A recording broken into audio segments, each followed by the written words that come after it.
Welcome back to the Deep Dive. Today's Wednesday, January 29th, 2025. Big day for cybersecurity news. Yeah, we've got A lot to unpack. a lot to unpack and some pretty interesting stuff. I think Definitely. I think a good place to start is this story that Yeah? really kind of feels like it came out of a spy novel. No, for sure. The Department of Justice is investigating a lobbying firm Right? that represents ExxonMobil I saw. for allegedly hacking the phones of climate activists. Yeah, it's Pretty wild stuff. wild story, and I think really, the precedent that it could set is pretty big. In terms of corporate liability for cyber attacks. Right. What are the lengths that corporations will go to Right. protect their interests, and what are the legal ramifications of those tactics? And it seems like almost a new battleground, Mm-hmm. for this kind of activism, right? Yeah.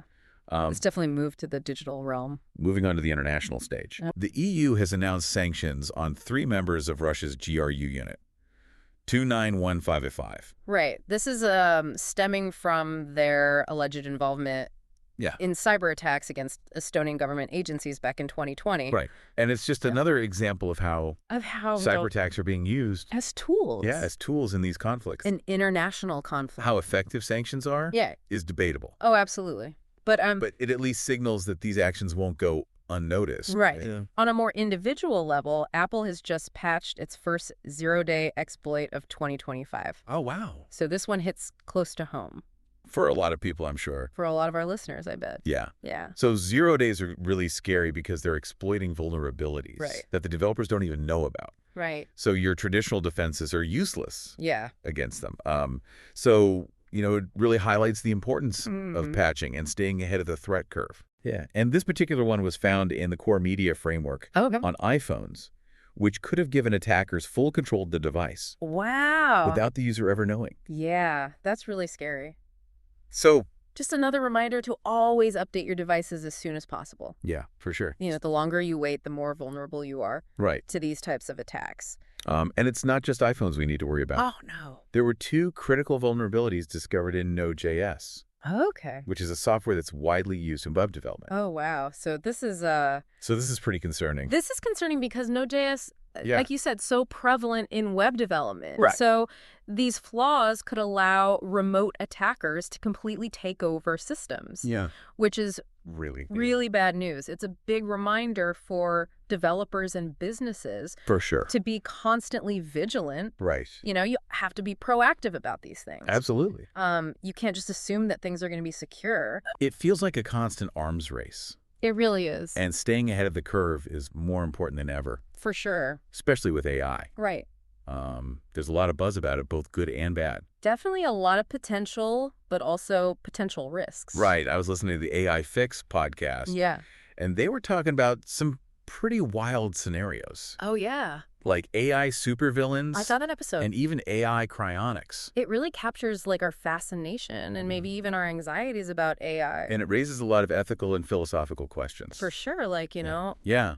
Are we getting closer to truly intelligent machines? Right. And if so, what does that mean? And one of the podcast hosts was even considering giving his money to a YouTuber who claimed to have created a sentient AI. Really? I mean, are we really at that point? I mean, true AI sentience is still up for debate, Right.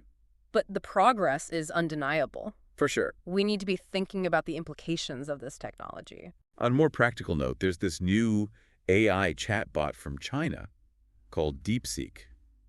I've heard of that one. It's causing a bit of a stir. Open source. It is open source. Which is great for innovation, Right. but it's also raising concerns about censorship and data privacy. Yeah, that's always the double-edged sword. Exactly. Open source, right? Right. You get the rapid development, but also the potential for misuse. Yeah, you see that a lot with open source. And there are already reports of DeepSeek's model being exploited by scammers and malware peddlers. So it's a constant challenge, Right, trying to for- balance that innovation with security. Speaking of challenges, Jen Easterly recently stepped down as director of CISA.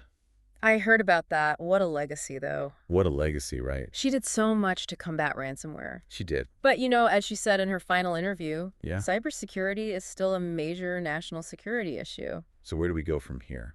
That's the big question, right? What's the future of U.S. cybersecurity policy? Right. And how do we strike that balance between offense and defense? Good question. In this really complex field? On a more corporate level, there are some positive signs. Oh, yeah. More CISOs were getting direct access to their boards of directors. That's crucial. Which is a good step. It really is. It's about prioritizing cybersecurity. At the highest level. At the highest level, exactly. But it's not a cure-all, right? No, it's not the whole solution. Budgets are still a major sticking point. Yeah, I hear that a lot from CISOs. For sure. They feel like they don't have the resources to keep up with the threats. to really tackle the problem. So communication and collaboration between CISOs and boards is essential. Absolutely. To make sure that cybersecurity is properly funded and supported.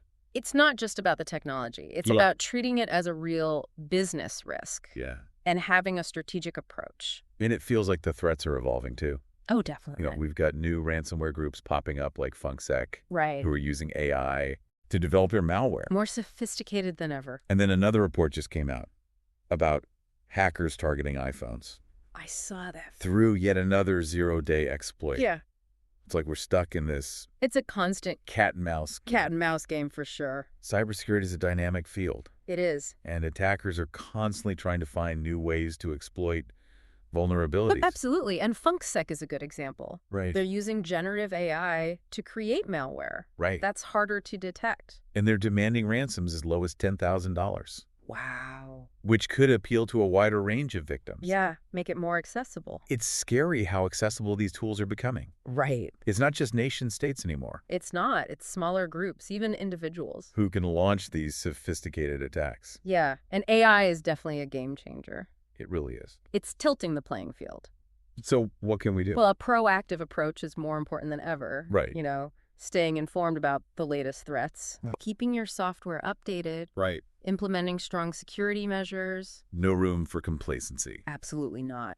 And one of the most concerning trends, I think, is the increasing targeting of critical infrastructure. Yeah, that's a big one. We saw those reports about vulnerabilities. Right.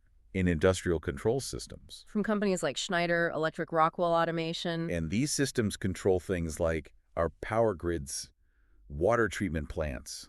Yeah, the essential services we rely on. It's not just about data anymore. Right. It's about our safety. Our well-being. Attacks on critical infrastructure could have devastating real-world consequences. It's a scary thought.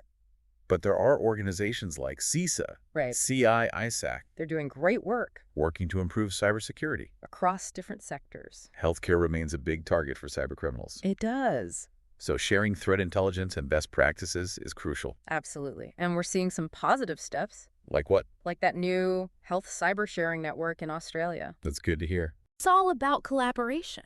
So even with all these evolving threats, there's still hope. There is. But it requires a collective effort. For sure. Individuals, businesses, governments. Everyone needs to play their part. We can't just rely on technology. Right. We have to be vigilant, informed, proactive. It's a human issue at the end of the day. It really is. Cybersecurity is about protecting people. Right. Their livelihoods. And the essential services we all depend on. It affects us all. Well said. And that wraps up our cybersecurity news deep dive for today. Another one down. We hope you found it insightful. And maybe a little bit scary. But hopefully you're feeling more equipped to navigate this ever-changing digital world. Stay safe out there. Stay vigilant. And we'll see you back here tomorrow for another deep dive Into the world of cybersecurity.